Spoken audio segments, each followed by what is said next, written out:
Nous revoilà ensemble pour faire la présentation du lab que nous allons utiliser tout au long de cette formation. Pour pouvoir mettre en place cette maquette, je vous recommande un PC avec un processeur i5 minimum, mais i7 ou plus serait l'idéal. 16 Go de mémoire vive au minimum, 32 recommandés, et pour pouvoir stocker toutes nos VM, un disque dur avec la technologie SSD d'une taille de 512 Go minimum. Comme les goûts et les couleurs, ça ne se discute pas, je vous laisse choisir votre hyperviseur préféré. Pour ma part, et pour permettre à un plus grand nombre de profiter de la virtualisation sans passer par un logiciel tiers, je suis parti sur Hyper-V. Sur ce slide, nous allons énumérer les différents composants de notre maquette. Et comme tout réseau informatique, voici le switch qui va nous permettre d'interconnecter toutes nos machines virtuelles.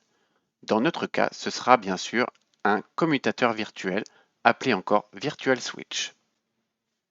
La première machine virtuelle, appelée ici DC, sera sous le système d'exploitation Windows Server 2022. Elle hébergera notre contrôleur de domaine grâce à l'installation du rôle ADDS, notre serveur DNS, et elle fera aussi office de serveur de fichiers. Tout cela va nous permettre de créer nos utilisateurs et d'y attacher nos postes au domaine ateam.lab. L'adresse IP utilisée sera 172.29.13.10. Notre seconde VM, aussi sous Windows Server 2022, sera appelée KSC. Nous y installerons notre base de données via le logiciel Microsoft SQL Server 2019 Express, qui sera utilisé par notre console d'administration Kaspersky. Tout ceci va nous permettre, à nous les brillants superviseurs, de gérer la protection de nos terminaux. L'adresse utilisée sera pour cette VM 172.29.13.20.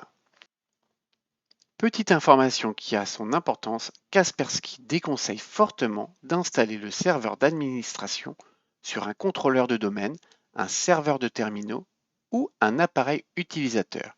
Mais pourquoi donc? Voici l'explication. Si un intrus obtient un accès privilégié au contrôleur de domaine, les bases de données des services de domaine Active Directory, la DDS, peuvent être modifiées, endommagées ou détruits. De plus, tous les systèmes et comptes administrés par Active Directory peuvent être compromis. Kaspersky recommande donc d'installer la solution Kaspersky Security Center sous un compte local. Maintenant, place à notre vilaine VM qui va nous fournir un ensemble d'outils pour attaquer les postes de l'entreprise. Elle tournera sous la distri Kali 2023, mais pour les puristes, vous pouvez la remplacer par la distribution de votre choix, Parrot OS, etc. Il vous faudra seulement adapter mes explications à votre distri préféré. Son petit nom sera bien sûr Kali et son adresse IP 172.29.13.50. Pour simuler des postes clients, j'ai décidé d'utiliser une VM sous Windows 11 Pro en version 22H2 qui représentera un utilisateur nomade qui va de temps en temps à l'extérieur de l'entreprise. Elle s'appellera NicoPC et aura l'adresse IP 172.29.13.200. Idem pour la VM simulant un poste type connecté au réseau de l'entreprise sous le nom de SEPPC qui sera quant à elle sous Windows 10 Pro en version 22H2 et qui utilisera l'adresse IP 172.29.13.100. Petite précision sur les éléments réseau complémentaires utilisés. Nous utilisons donc un masque de sous-réseau en SH20, soit 255.255.240.0. La passerelle sera pour ma part en 172.29.10.1 et notre DNS qui sera notre VM DC en 172.29.13.10. Notre Active Directory sera composé de 3 utilisateurs. L'administrateur du domaine, DCadmin, l'utilisateur Nicolas pour le poste Nico PC et l'utilisateur Sébastien pour se connecter au PC fixe. Comme nous l'avons évoqué un peu plus tôt dans cette vidéo, notre VM KSC n'est pas dans le domaine ateam.lab. Nous allons donc utiliser un compte local que nous appellerons KSC admin. Notre distribution Linux sera accessible avec l'utilisateur Alform. Pour tous les utilisateurs que nous venons d'énumérer, et pour simplifier les choses, nous utiliserons le mot de passe Alform 123+ avec un A majuscule. Bien sûr, ce mot de passe ne doit surtout pas être utilisé sur un réseau de production. Je vous recommande d'utiliser un mot de passe aléatoire d'au moins 12 caractères composé de minuscules, majuscules, chiffres et caractères spéciaux. Je ne vais pas faire un cours sur les politiques de mots de passe, mais je tiens juste à vous rappeler qu'un mot de passe corrompu, car trop faible, peut permettre à un pirate de lancer une tâche depuis la console qui viendra désactiver, voire désinstaller la protection antivirus sur les postes clients ou pire sur les serveurs de production, permettant ainsi d'ouvrir l'ensemble du réseau informatique à une attaque. Crypto, vol de données, bref, bobo garanti. Sur cette nouvelle diapo, je vais vous présenter la liste des paquets que nous allons télécharger et installer par la suite. Nous commencerons par la mise en place de la console Kaspersky. Pour rappel, dans la suite des vidéos, nous utiliserons les initiales KSC pour Kaspersky Security Center, qui correspondra donc à notre serveur d'administration. Pour ma part, j'utiliserai le package complet pour Windows en version 14.2.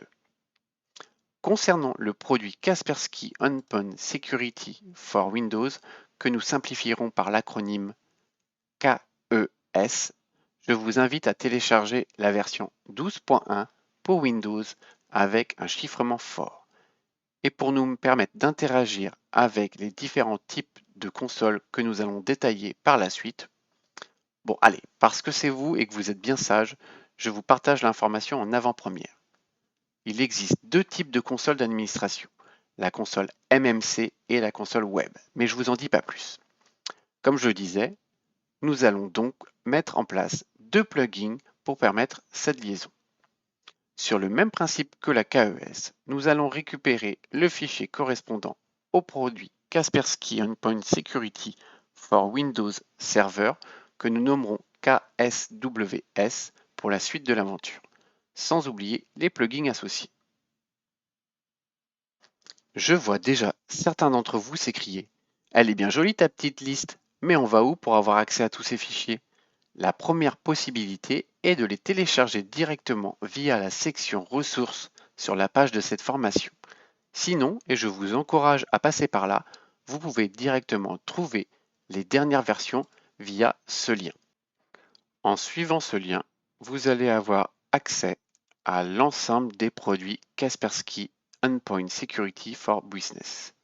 Nous retrouvons donc tous les fichiers nécessaires pour la partie KSC, alors dont le paquet que nous avons besoin est ici avec la partie des plugins. La même chose pour la partie Kaspersky Endpoint Security et pour la partie Kaspersky Security for Windows Server.